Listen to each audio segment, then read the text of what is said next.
Sisterhood is a funny thing. One day an explosive fight breaks out and the next you're painting each other's nails like nothing happened. Despite being 3.5 years apart, my sister Alex and I are extremely close. Unfortunately, we didn't always have a sisterly relationship. Our fights ranged anywhere from punching and biting to Alex tickling me when I was hanging upside down on the monkey bars, causing me to fall off. Even though there are plenty of memories between us, the one that has stuck with me revolves around our pets. When I was 8, I did not understand the concept of responsibility.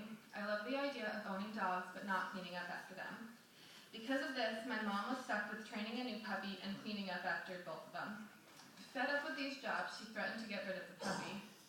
Alex and I begged to keep her, so we promised to help train her and clean up after her, which unfortunately included backyard duty. One day, Alex and I were in the backyard cleaning up as promised. We were fighting about something, most likely because she wouldn't let me play with her doll. As younger siblings can relate, older sibling stuff is much more appealing because it's always off limits. Angry at Alex for not sharing, I decided to show her how I felt. With my plastic bagged hand, I swiped at the mess we were supposed to be cleaning.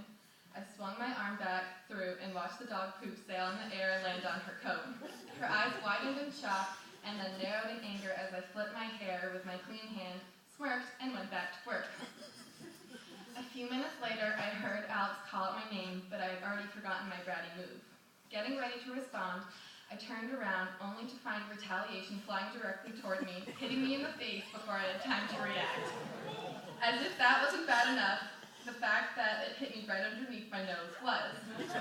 She smiled at me as if to say, "Anything else I can do for you?"